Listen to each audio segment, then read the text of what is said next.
Are you ready for the best damn sports radio show on the planet? Man Hour Nation, rise up. I would like to personally welcome you to Man Hour After Dark. Say that then. While I bring you the host, Mike, Buck, and Cone. You know who's coming to the stage. Sports talk than what you about to hear right here. I second that. Go. You know that it's us when we talking about sports. Giving you facts on the field to the core. Tune in, we need the support. 1 hour too short, then listen some more. On all your stations, not dropping no music. Stripes like Adidas, but Nike just do it. Down 4 in the 4th, we go for the win. Michael 2 seconds, we taking it in. Buck, Mike, and Combs, you know what's going on. Man, now we're After Dark, no LA, we the big spark. No 4th and inches won't cut you short. Got the best talking, it's all sports. Buzzing more than buzzer beaters. We coming live, all 3 speakers go. And what is up, everybody? Michael Buckcountry here with the Man Hour. Head over to manhourradio.com. Check out the new blog section and, of course, the merchandise section as well. We have hoodies, t-shirts, and beanies over there. And, of course, got the dad hats as well. Let's welcome the man, the myth, the legend himself to the show, Brandon Combs. What's going on, Brandon? Louisville, Big X Radio, what is going on? Man Hour Nation, rise up, baby. Let's Brandon, go. It is a great day, a great Saturday morning. I'm still cold. It's like 5 degrees outside right now, and it is stupid cold. But I did see next week, man, here in Louisville, Kentucky, 55 degrees and sunny, man. Yeah, man. Heat wave. The weather is going to get better. There's nothing more we can do. People are all, somebody asked me today, they said, did we ask the groundhog, did we ask him about if the warm weather was coming? I was like, man, the only thing about the groundhog is he came out and he didn't see a shadow, so everybody's like, oh my God, we're going to get early spring. I'm like, no, Karen. He didn't see a shadow because it was cloudy and snowy when he came out of his hole. Right. As you get older, there are several things that I really don't care about anymore, and one of them is Groundhog Day. Like I could care less about Groundhog Day. 100%. I always root for the groundhog to bite whoever's grabbing him out of the hole. Right, like just like let me sleep. Speaking of sleep, Wyatt, how does it feel to be up at this early in the morning, man? It is mind-boggling. Yeah, it's the earliest I've been up in years. You were up this early last week, so just kidding. No, he's not. Wyatt sleeps till 2:00 damn near every day. Let's be honest, guys. Until his maids wake him up and tell them that they're done cleaning his room, Wyatt is sleeping. Yeah, so no, it takes a lot of money to have maids, and baseball is by far one of the richest sports that I have seen. I think, ever. So, Combs, what has happened in baseball? Look, so Fernando Tatis, man, he got that deal from the Padres, and to be honest with you, I think it was a steal for the Padres. I think the 14 years, $340 million. I think he could have got more. I think he's worth more money than that. I think he is worth more than Mookie Betts is. I think he is not as maybe not as much as a Mike Trout, but he's definitely more than Mookie Betts. I'm glad that he got more than Bryce Harper because, man, that contract is garbage. But I like, Fernando Tatis. I love the kid. I love watching the kid play. He definitely deserved the contract he got. Did you hear the story about this, though? So when he was in the minor leagues, he signed a deal. There is a company out there. I can't remember the name of the company, but they go around to minor leaguers and they say, hey, look, if you give us, we'll give you $50,000 if you give us 1% of your major league earnings throughout your career, or we'll give you $150,000 for 5% or $250,000 for 10%. So they didn't say how much he signed. But if you go by the most, so if he signed for $250,000, that company stands to make $34 million off of this deal. So basically just him loading them money while they're in the minor leagues. Yeah. Basically banking on their future. Yeah, but it's actually a good deal for the kids who know that they're never going to make it. Because, I mean, some of these kids get to the minors and they know they're going to be career minor leaguers. If you go out and say, hey, look, I've got 6 or 7 years into the minors. I'm probably not going to make the majors. Here, I'll give you give me the $250,000, and I'll give you 10% of what I make in the majors. And if it's nothing, then I don't owe you nothing. Well, as a smart businessman, I would not be going after those career minor leaders. I'll be looking at those Flad junior guys, and like I'm those, sure like they those guys. do. Right. I'm sure they do. But I just think, I mean, I kind of think, I feel like that's kind of a predatory business, if you will, because you're when you're 18, 19 years old, somebody's offering you $250,000. Like, hell yeah, Right. You know what I mean? And then and then you make the majors, and somebody's like, hey, I'll give you $340 million. You're like, damn. And then you realize, oh shit, now I owe these guys $334 million. So, Right. Yes. So let's go ahead and circle back to that contract. $340 million for 14 years. I mean, people get wrapped up on the $340 million mark, right? Harper got 330, and then there's somebody else. Harper for his production too. I mean, that's just but garbage. Harper's production, he's worth like, I would say less than 100 million.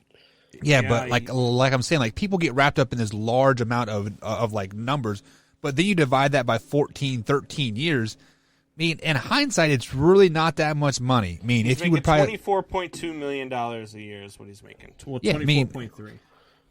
and like in hindsight yes, I know, guys. $24 million is a lot of money to you and me and the people who, out there. Right, And But like to your like in the sports world. stars, that's really, I mean, Yeah. that's your base, Especially in sports baseball. star average, Right. especially for baseball.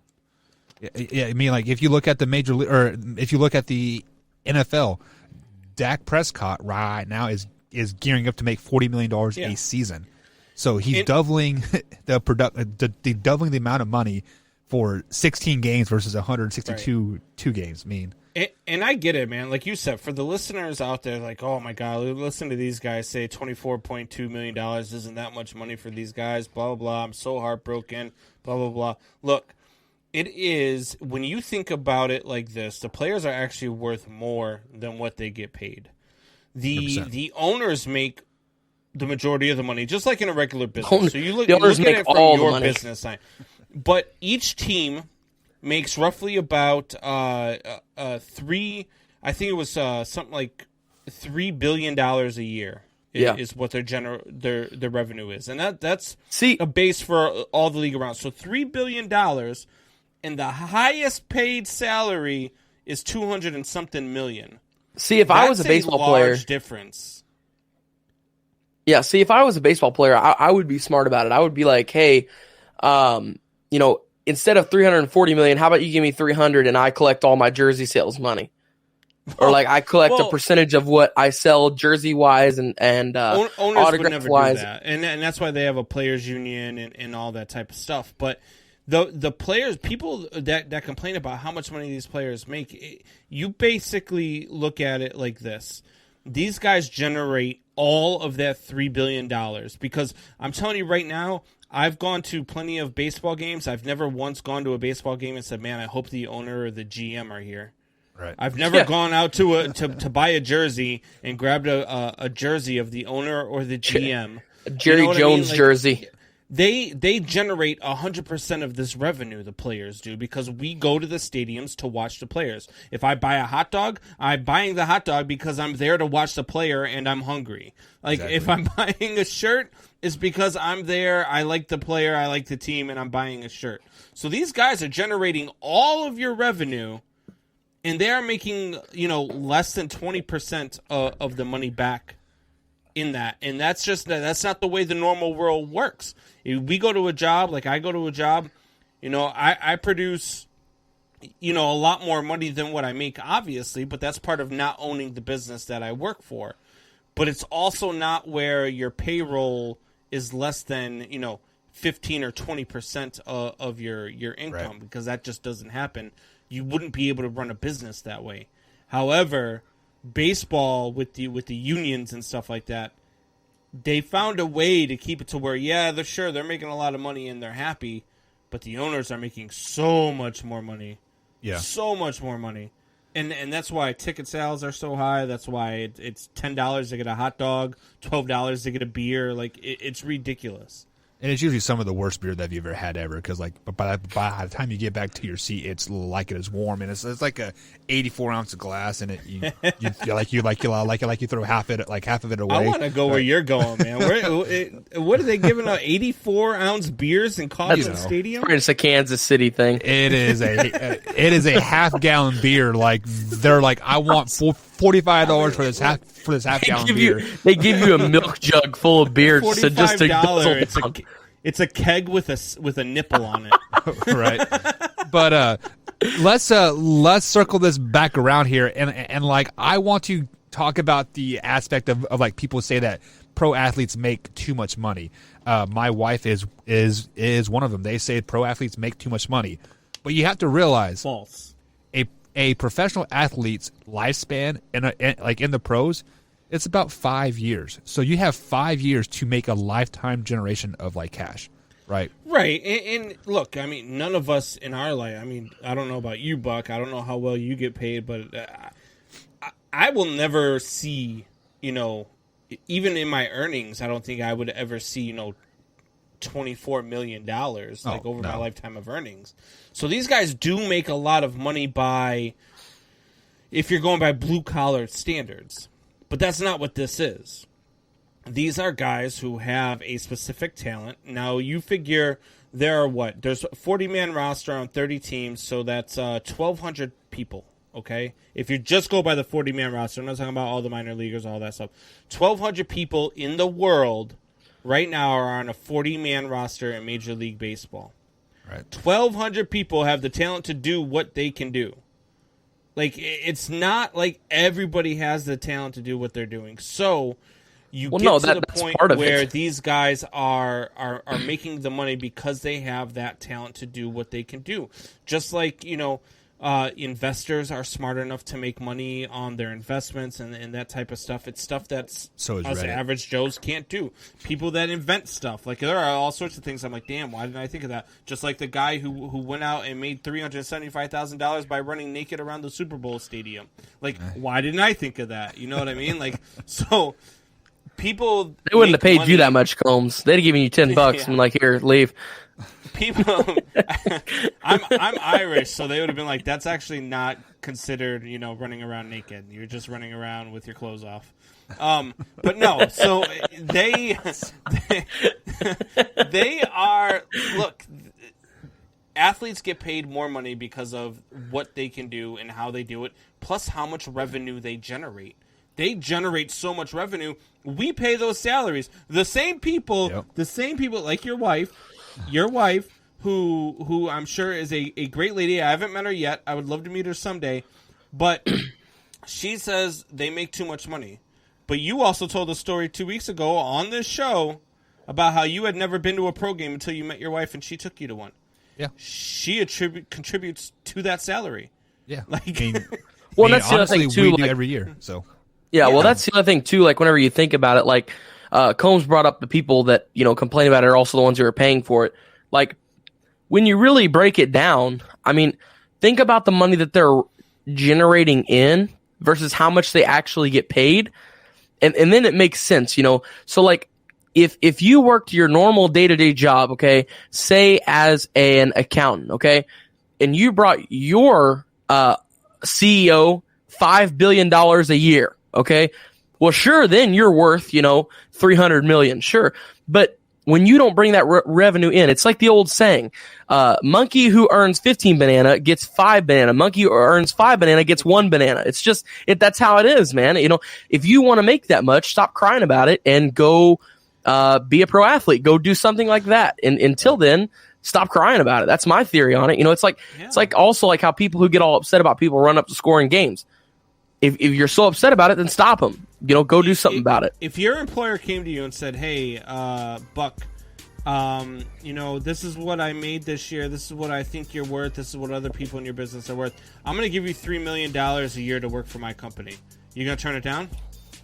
Probably not. So why are we mad at these athletes who are getting offered this much money for not turning? Like, what are they supposed to do? Say, what if Fernando Tatis is supposed to say, "Nah, $340 million. That's a lot of money. Just give me $5-6 million and we'll be good." Yeah. but I'll do it. Just cut it in half and give it to me. That's all I need. See, actually, why? So I am a type of person that I usually accept a job about the work-life type of balance, not the salary at the end of the day, because I want to enjoy going to my job. So, like, I have myself have turned down higher paying jobs because I like the work atmosphere that I'm currently at. So, sure. But 3 million flips, what? About 3 million. Well, it just depends on where it's at, because I'm not living in St. Louis for $3 million. Sorry, St. Louis people. Like that's I would just, do that's it. Just, that's not gonna I'd happen. live anywhere I'm for not $3 gonna million. lie, man. For $3 million, I'd go live in St. Louis. No, For $3 I'm not million, living you're- in St. $3 I'll become a Cardinals fan too. No, For $3 million, you can stick me in any city, any town in the USA, and I will go live there for $3 million a year. Done deal. Sign me up. Hanover, Kansas. Yes, done. Sure. All right. Yeah. All right, guys, we're going to take a hut. quick little break A mud here hut. on the Man Hour. On the other side of the break, we have a brand new segment coming right here on the Big X Sports Radio on this Saturday edition. So, brand new segment coming up, Liar Liar, and Wyatt Williams is going to lead the way. So, we'll be right back here on the Man Hour, guys.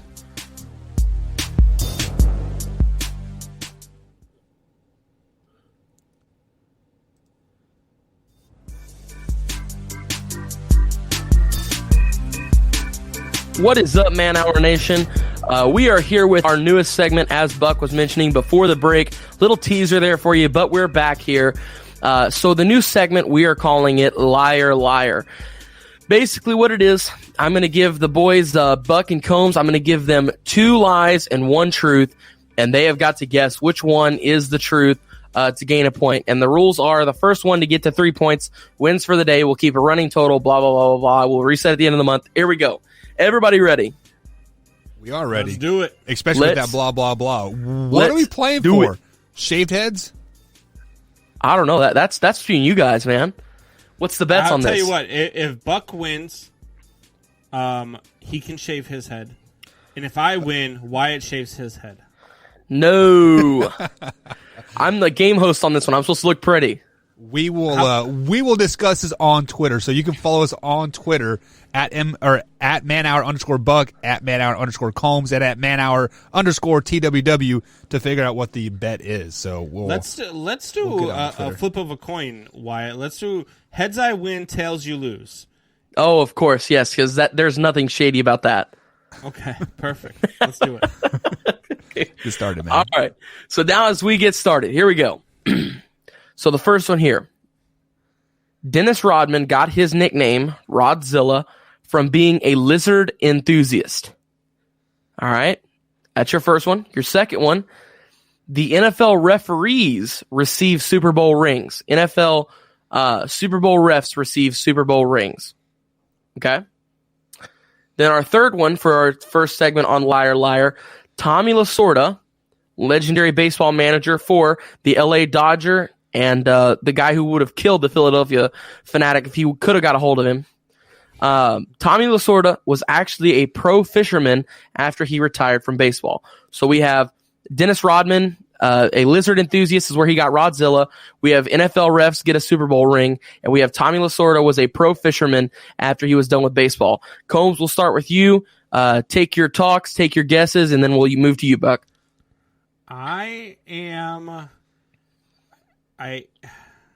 Rodman was such a weird guy, man. So I wouldn't doubt that whole, Rodzilla thing.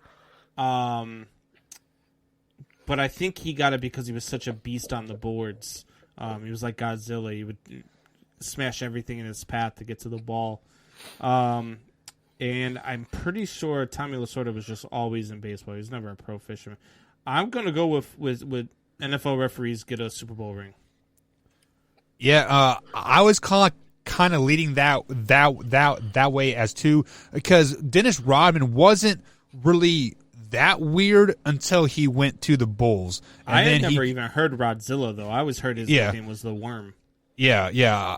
I thought that as well, because like I've never heard the nickname Rodzilla before, and it seems like everybody gets a Super Bowl ring, like the water boy, the towel boy, the manager, the owner's great niece's now, I cousin's hope it's a brother, generic ring, right? not a ring with the winning team's right. thing on it, because that's kind of shady. So just to, I mean, since it does sound shady, I'm going to go with the pro fisherman. The pro fisherman? Yep. All right, everybody, final answers. Nobody changing? Everybody locked in? I'm locked in. Let's go. All right, we do have a winner. Somebody did get it correct. All right, and it is Mr. Brandon Combs. The NFL referees do get NFL rings. Here's the story on it. The little segment they wrote about it. They are not as large or impressive as the rings received by players, but all referees who officiate a Super Bowl get a serious piece of bling to commemorate the day. So there you go.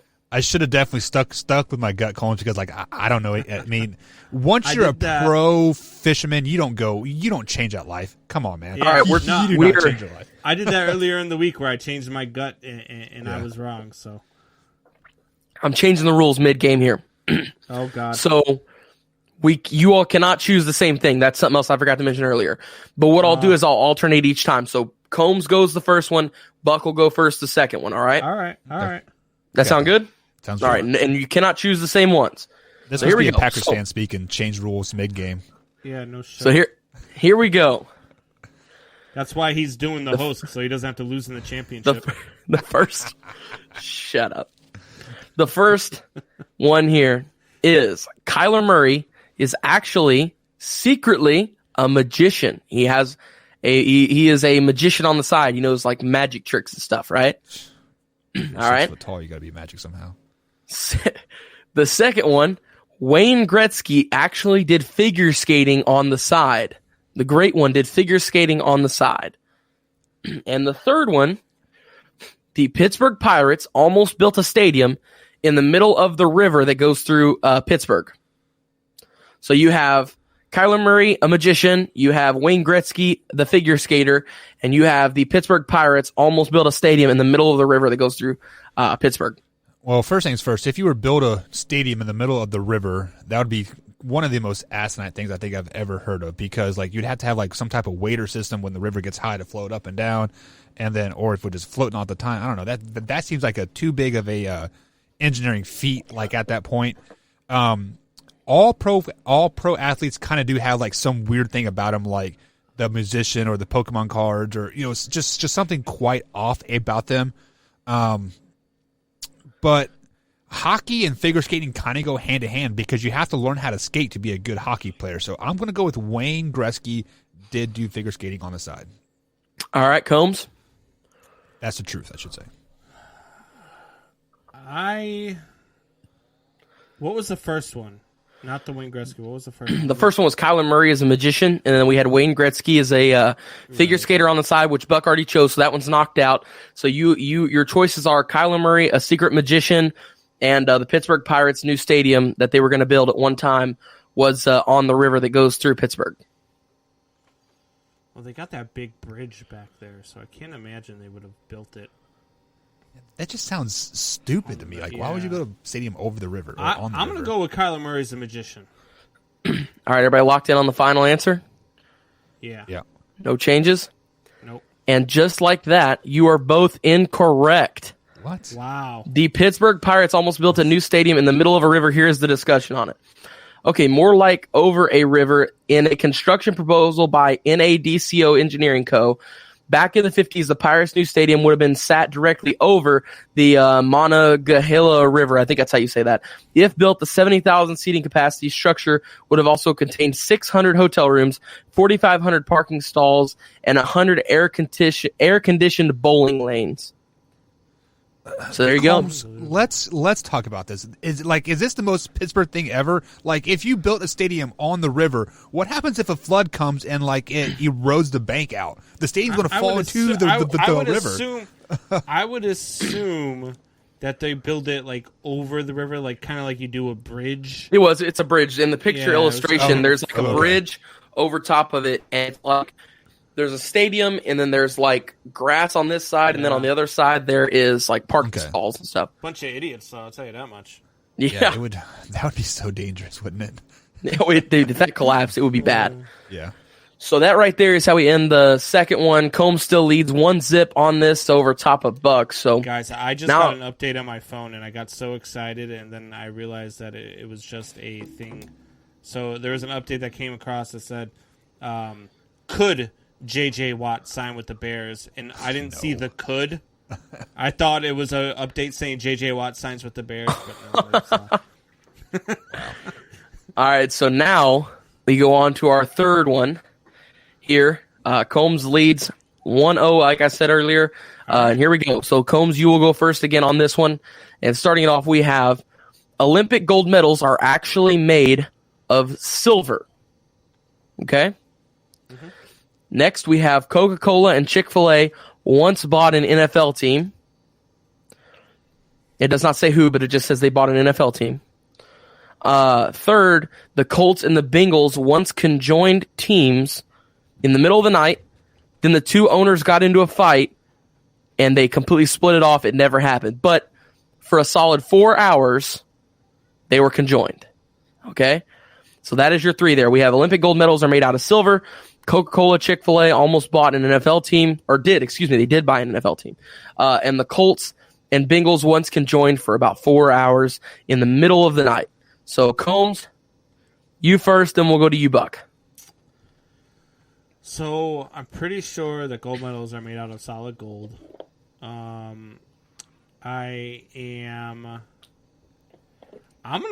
go with the Colts and Bengals one, because that one sounds so idiotic it could be true. And I will add to that, the Colts did move from Baltimore to Indianapolis in the middle of the night. Not saying it's correct or incorrect, just saying they have had shenanigans that went on in the middle of the night. I think it's going to be that one. There's been some crazy trades in sports history. I know a few of them that will make you be like, really? But yeah, I'm gonna go with that one. Well, all right, Buck. So now to you, your choices are either Coca-Cola, Chick-fil-A once bought an NFL team, or Olympic gold medals are actually made out of silver. Yeah, come to think of like NFL teams that have recently been for sale, the Jacksonville Jaguars come to mind, and I don't think that Khan guy was the owner or shareholder of Coca-Cola or Chick-fil-A. It just he doesn't seem like that type of person. And why would they make anything besides gold medals out of gold? So that seems kind of almost too easy to me. But go with easy, right? Easy peasy. Gold medals is not made out of gold. All right, so we do have a winner, and it is Mike Buck. Gold medals, Olympic gold medals are actually made out of silver. So the story behind it, the 1912 Olympic Games were the last to include gold medals that were actually made of solid gold. Currently, the gold medals are 93% silver and 6% copper, leaving about 1% or 6 grams for highly prized a gold finish over top of it. Basically gold-plated, what it comes down to. Yeah, pretty much. It's do you guys like know what the craziest trade in sports history is? No. Have you ever heard of it? So there are two guys in the early 1900s, or maybe it was the late 1800s, in Major League Baseball. I believe, don't quote me, but I believe they played for the Pittsburgh Pirates. And they traded families. They traded their wives and kids to one another. What? Like the wife swap, like on TLC? Yeah, I swear to God. And you can look it up. It's a true story. So could you imagine Buck going home and be like, honey, no, we got to talk. No. It was great, but you and the kids are going over to Jim's house, and Jim's wife and kids are coming here. That seems like a bad poker night. Let's be honest. That seems like a very bad poker night. It's been real, but sorry, you've been traded. I got my wife is great. Just in case. I'm not trading her. I'm not trading her in whatsoever. Like the only way Cindy would ever get traded if it was to own the Kansas City Chiefs. Then we have to discuss it. All right, Wyatt, what's the next one, bud? All right, so now we move on to the next one. It is going to be. Buck, you'll start on this one. No, Buck just went on the last one. It'll be Combs again, correct? No, Buck no, Buck. No, it's me. I'm lost and I'm the host. Here we go. Okay, back to it here.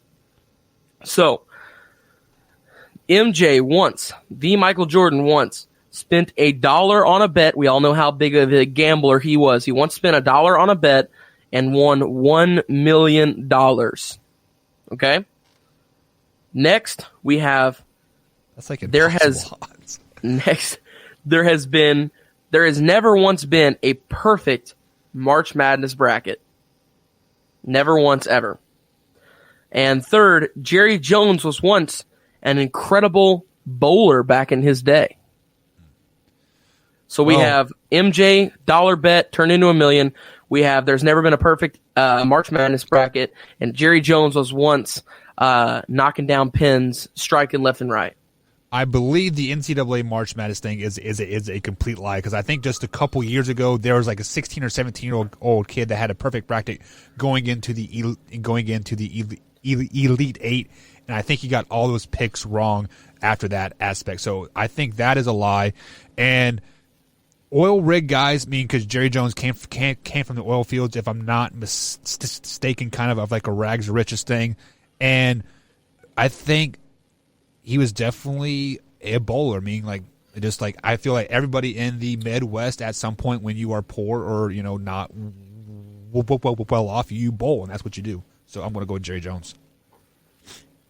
All right, Combs, you have MJ once spent $1 and you had $1 million win on that, and then there has never been a perfect March Madness bracket. So there has never been a perfect March Madness bracket is the thing. That's what you're going with? Yeah, I'm going with that one, because there's never been anybody. If anybody ever went perfect on a March Madness bracket, I think that it's not been verified and they probably cheated. Right. Oh, I'm sure. Like when I was a kid, I cheated once and I told everybody I had a perfect bracket all the way through in like second or third grade. And like my dad was like, no, like I can literally see the original teams that you erased underneath it. So it was rough. But hey, creative, right? Okay, so we do have a winner. I will say that. And the winner is Brandon BC Combs. And here is the story on it. Ding, ding. Statistically speaking, you have a 1 in 9.2 quintillion chance. 1 in 9.2 quintillion chance of filling out a perfect bracket. 1 in, here's the digits, ready? 9, 223, 372, 036, 854, 775, 808. That is the number. Okay?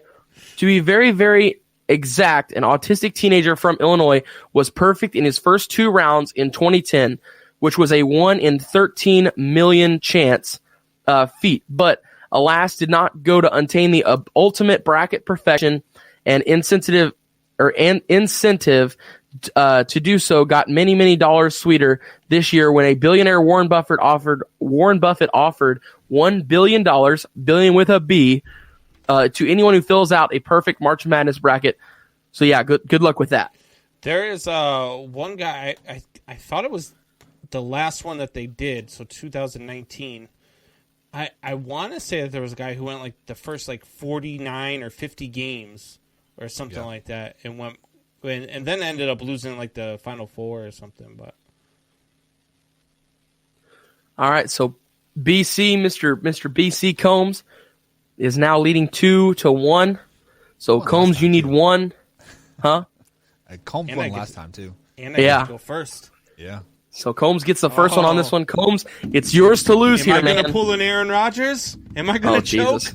Kevin King. You're going to pull a Kevin King. That would be the correct statement here. Good Lord. But anyways, so now Buck needs 2, Combs needs 1 to win it. So here we go. We are getting into our final what the for Combs to win it. Could not be final. I shouldn't say that. So here we go. Starting us off, we have Jerry Springer. Everybody knows Jerry Springer, right? Yeah. He once played baseball in the minor leagues. Okay?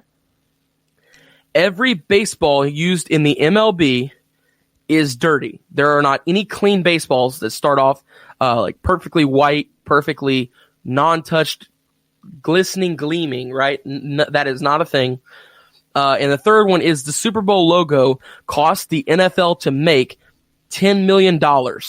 They paid a graphic designer $10 million to come up with their Super Bowl logo and everything every year. For whatever graphic designer that is, he is very rich. So that is your 3. We have Jerry Springer, former baseball player in the minor leagues. We have every single baseball is dirty when it starts out.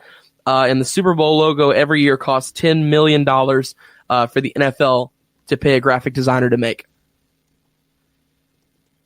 Combs, you're up first, buddy. I think this is probably the best one. I saved the best one for last. Yeah. Just to be clear, we're looking for the truth, right? Not the lie. You're looking for the truth, yeah. yes. Okay. There's 2 lies, and one of these is true. Okay. I'm gonna All seem bizarre, though. All of them seem bizarre and untrue. I'm gonna go with the baseball one. I think every baseball starts off dirty. Okay? Yeah, I mean, I would go with Combs on that because I know for a fact that they rub it in that Alabama mud before every game. But since I can't pick that, the Super Bowl logo for $10 million, that seems kind of a little asinine for that. Combs would do it for like 1,000 all day, like all day long. So Not what if was I the get first? 10 million. what was the first one again? Jerry Springer played baseball in the minor leagues. Jerry Springer sucks. So Super Bowl. Super Bowl is Super the Bowl truth logo. because I feel like they overpay for everything. Okay, so we do have a winner of the segment, but is this the winner of the entire game's Combs? Yeah. Or is it the tie ball game 2-2 of Buck? With that being said, we have a winner of the night. That is BC, Mr. Combs. You win it all, but I will say, Buck was correct. He knew what it was, but you were incorrect about something. So here's the story. You said an Alabama river. Here's what it is. Alabama mud. In order to take the slick factory sheen off and allow pitchers to get a better grip, the MLB wipes down each baseball with mud from an undisclosed location on the Delaware River. And it's been done for close to 75 years now. Can you imagine if you were just living out in Delaware, okay? And you look over, and here comes Rob Manfred with a bucket of baseballs, and he just dumps them in the mud, starts kicking them around, stomping on them, picking them up, spiking them down, taking out his frustration for how terrible of a commissioner he is. Rob Manfred doesn't do anything good for baseball, so he's definitely not taking the balls out to Delaware. And second Well, of all, that's what he is. He's taking out his frustration. If you do see Rob Manfred on the river out in Delaware, could you please do us all a favor and just drown his ass? Well, doesn't the Delaware River go all the way down to the Gulf? Oh, I don't think that's the Mississippi and the Ohio you're thinking of, I think. Okay, but the reason why I do that is because we do mud for footballs as well, and it comes from Alabama. It comes in a jar called Alabama mud. So I just figured they use the same thing. But Combs, good game, man. I'll get you next week. Combs is really good at this, man. I got to give it to him. He's really good at Googling, isn't he? No, I'm just playing. I'm just playing. But, guys, we're going to take a quick little break on the Man Hour. We're going to get into some NFL talk, some free agency. Carson Wentz to the Colts. J.J. Watt is a free agent now. And, of course, we're going to talk a little bit about Deshaun Watson as well. All that much more coming up on the Man Hour.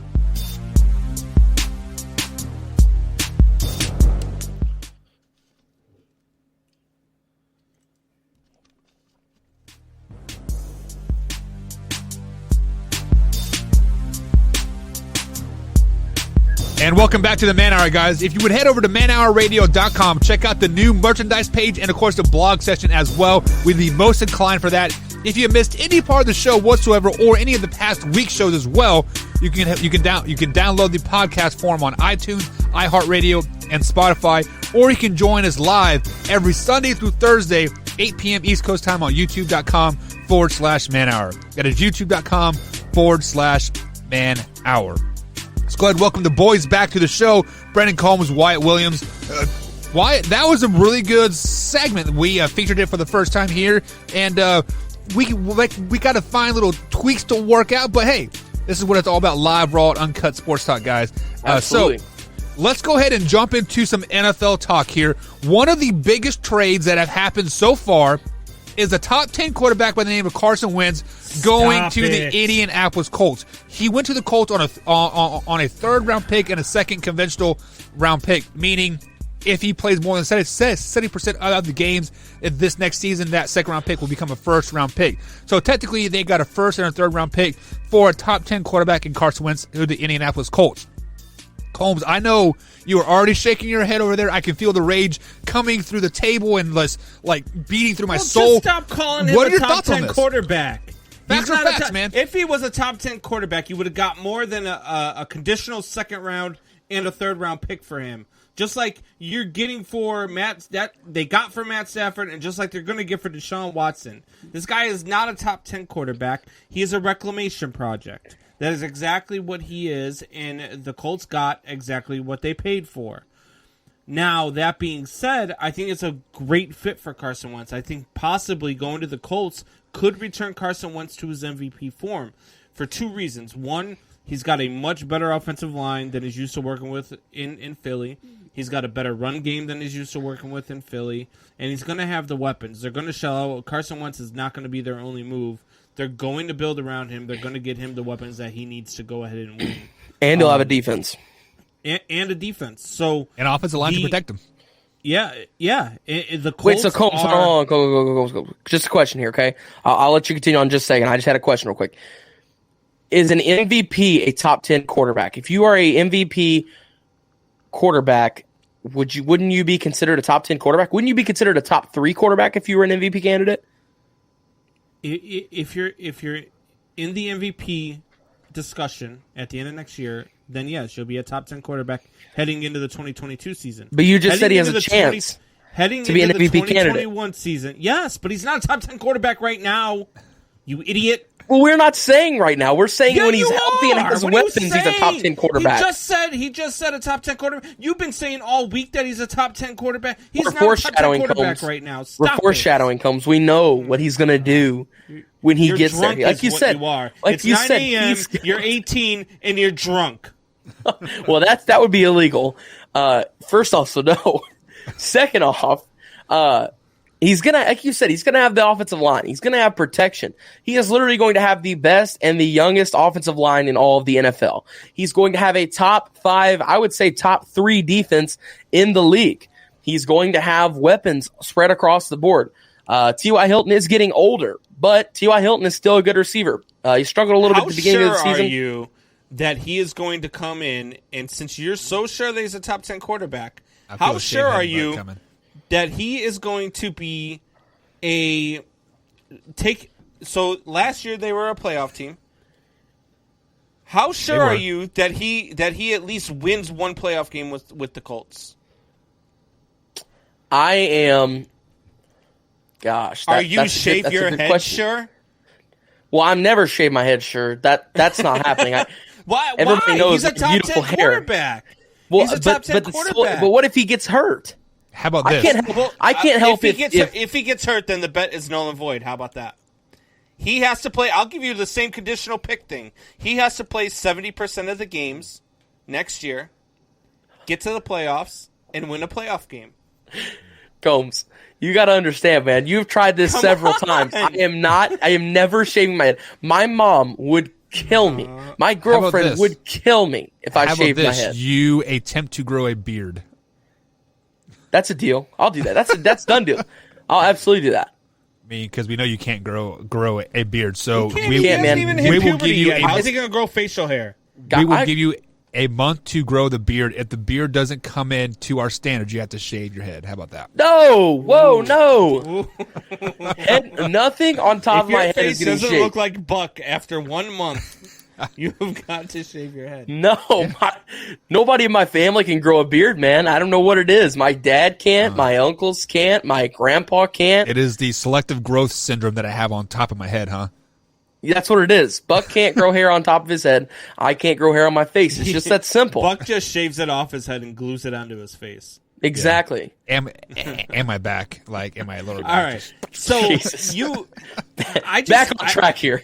I can't believe that you guys think that Carson Wentz is a top 10 quarterback. You just said it yourself. You said he's a possible MVP candidate. I said he's got a chance to return back to his MVP form. Yes. So you are saying by simply changing teams from the Eagles to the Colts, he has a chance of becoming an MVP caliber. Yeah, because you've got the weapons to be there. I think that if Mitch Trubisky went to the Colts, I think Mitch Trubisky would be a better quarterback than he was with the Bears. I think even if you are consideration, just like even considering them a MVP for next year, has to be at least a top 12 quarterback. Can you agree? Can you agree with that? I would say. Hold on. Right now, heading into this season, I believe he's a top 15 quarterback. Okay. So he's got to move up 5 spots. And he just changed teams to a team with better weapons, better offensive line, better defense. Came off of a year where he threw 14 touchdowns or 16 touchdowns and 14 interceptions, and was replaced by Jalen Hurts halfway through the season. So yes, he's got a lot to prove heading into this season. Why is that so hard for you to fathom? No, I'm saying we're asking what do you have him right now? Like as a quarterback before he got traded, what is he? Is he a top 20, top 15? I said top 15. So he's got to move 5 spots, that's it? And he got better weapons, better offensive line, and a better defense, and a better head coach? Yes, so if he's really as good as you guys say he does, that's no problem. But if he's not as good as It is no problem. Okay. All right. So right here on February 20th, 2021 at 9:45 in the morning here, what is considered a top 10 quarterback? Are we going off of stats? Are we going off of ESPN rankings? How are we going to determine what a top 10 quarterback is moving forward? I mean, I think you can pretty much just pick it out what's a top 10 quarterback. I mean, I go by touchdown to interception ratio. I go by eye test. I go by, Let's do this. We'll factor in stats. We'll factor in touchdown to interception ratio would do that. We'll factor in rankings. We'll factor in stats. And at the very end, we'll all make our own based opinions of where we think they are. Or how about this? On this day of 2022, we will get a top 10 quarterbacks list and see where we rank them. How about that? That's where our opinion will fall. So we'll still go off of facts and stats. We'll still go off the stats. We'll still go off the facts, and we'll still go off of record and all that stuff. Look, if I'm wrong, I'm wrong. Like I'll admit when I'm wrong. I have no problem. You're going to be wrong, Combs. Just the reason that I asked that is because there are sometimes when a quarterback's stats fall into the top 10 or fall out of the top 10, but your eyes tell you that guy is actually. I think really Derek good Carr is the exact prime example of that. Derek Carr's had pretty good stats the last few years, though. But not as good. I think Derek Carr's stats don't represent what quarterback he is, though. His stats don't show how good he actually is. Okay. Yeah, he's very underrated. Yeah. I mean, and same with Jameson, right? I mean, Jameis Winston is a very underrated quarterback. You could laugh all you want. You're sitting here telling me that a guy who just went 16 and 14 touchdown to interception ratio is garbage or is a top 10 quarterback. But you're telling me a kid who threw for 5,000 yards and 33 touchdowns just 2 years ago is garbage? Give me a break. Well, I mean, only time will tell. We will see if Winston is the starting quarterback in New Orleans in roughly 3 or 4 months here. But let's talk about one of the best top quarterbacks in the NFL right now, Deshaun Watson. He has said that he wants to be traded from the Houston Texans. I mean, obviously that has been all over our Man Hour station here for 2-3 weeks, guys. Right? I feel like we have talked about this every day for ad nauseum now. But now I want to bring something up here. The Carolina Panthers, for some reason, every free agent quarterback that is out there is being linked to Carolina somehow, some way. But just in the last 24 hours, the Carolina Panthers have cleared out $28.5 million of cap space. Wyatt, are they making room for Deshaun Watson right now over there? Honestly, that's such a hard decision to make. I mean, I could see it happening. I could absolutely see them making room for that. But at the same time, I know how good Teddy is. I know how good Teddy's been. So it wouldn't make sense to me to ship Teddy out of town after you just gave him that huge deal. He played so well with the Saints. He didn't play bad this year. He just, he didn't have CMC most of the year. His wide receivers weren't very dependable. He had Robbie Anderson and he has DJ Moore, who are great wide receivers, but, they're not consistent. They have great games and then they fall off, it seems like. And he didn't really have his normal tight end target that the Carolina Panthers love to see in Greg Olsen, a guy who was with them forever. They're missing Luke Kuechly on defense, a huge piece. So I don't see why they would move on, but I would also say it wouldn't surprise me. I mean, at the same time, so I'm kind of taking the middle road on that, but I'll also say yes, because there are so many rumors out there right now that the Carolina Panthers are moving on from Teddy Bridgewater that you're always going to have your crazy rumors that some random dude came up with, right? But if you have this many that are the same thing, something's got to be a little credible. So, I mean, I could see them at least making a run at it. I wouldn't be surprised. I think there's a lot of teams that are going to make a run at Deshaun Watson. But the biggest problem I see, unless if they're willing to give up, not willing, but unless if they're going to give up Teddy Bridgewater, they're, that they don't have the draft capital, I don't think right now to give up that at the moment. And I don't think that the Texans want Teddy Bridgewater, because we haven't even seen it. We've all seen the rumors about Teddy Bridgewater getting out of town, Teddy Bridgewater leaving for this, for that, whatever it may be. But we've not yet seen a rumor that's like, oh, the Texans have interest in Teddy Bridgewater and the Carolina Panthers have interest in Deshaun Watson. It's just been everybody has interest in Deshaun Watson. So, well, let me pause you right there. The Houston Texans have said that they aren't moving on from Watson. Watson is staying put in Houston. But just to add to your point there, Teddy Bridgewater has unfollowed the Panthers on Twitter and Instagram. Combs, floor is yours. And look, if I'm the Panthers, yes, I'm considering. I get what you're saying. He has been good. I like Teddy Bridgewater. I think Teddy Bridgewater is going to be a good quarterback in the NFL. However, he's had some raw deals. He's had some injury problems. There have been some stuff that goes on. So why wouldn't you look at trading for Deshaun Watson and get rid of Teddy Bridgewater? I would do that move in a heartbeat. I just don't know if that's the route that the Texans want to go. Are you going to get Teddy Bridgewater plus a couple? You've got to maximize your value here, and I think to maximize your value, you're looking at either the Jets or the Dolphins, or maybe even the Cowboys, because maybe you can get Dak Prescott out of the deal. So those I think are the only three teams that really have a shot at Deshaun Watson. One of the biggest rumors that I heard so far this week was it was a trade between Houston Texans and the Carolina Panthers. It was Watson for Christian McCaffrey and 3 first-round picks to 21, 22, and 23 picks. Combs, you said you wouldn't do it. Why would you? If I was the Texans, yes. If I was the Texans and I was going to get 3 first-rounders and CMC, heck yeah, send them right now, because if I get those 3 first-round picks, they have the 6th, 7th, or 8th pick somewhere in there, and at that time, Justin Fields is going to be on the board. At that time, we're going to see possibly, even a guy like Zach Wilson could fall a little bit. If that's the case, you could get him, or you could turn and use 2 of your picks to trade with Atlanta. Give up 2 first-round picks for Zach Wilson. I wouldn't even be against that. And then when you look at that, they'd have Zach Wilson at quarterback. You'd have CMC at running back. You could trade away David Johnson and Duke Johnson as well to maybe get a wide receiver weapon of some kind for a team that needs running back core. So I don't think that's a bad idea. I think it gives them a lot more trade capital and gives them room to grow as a team in the future. Or you can trade David Johnson, a 2nd-round pick and a 3rd-round pick to Atlanta for Matt Ryan and still keep your number 8 overall pick and better your receiving core. Yeah, but Matt's old. That's the problem. Matt is older. Right. You'll only have Matt for 3 or 4 more years. But you're still going to have 2 more first-round draft picks over the next 2 to 3 years that you're getting from Carolina. You can utilize that for a quarterback next year to sit behind Matt Ryan. But what if, here's, absolutely they could sit behind and wait. There's a lot of what ifs with quarterbacks this year. There's a lot of what ifs with the quarterbacks this year. I know that, but I have a lot of confidence in Zach Wilson. I think Zach Wilson really does have the potential to be the best quarterback in this draft. And here's the problem. The Bears know this single-handedly.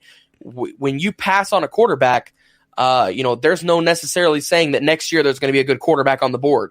A lot of teams can say that. The Jacksonville Jaguars, if you've got a guy now, who is going to be a good quarterback, why wait? Use that draft capital, get your quarterback of the future. If they got Zach Wilson, their quarterback position solved. Yeah, at that point, then the Falcons probably don't make that trade and they go after Zach Wilson anyway. I don't think that's wrong either. I think the Falcons really like him a lot and they could sit there absolutely. All right, guys. So let's go ahead and start to wrap up the show here. So I'm going to ask you a quick little question here.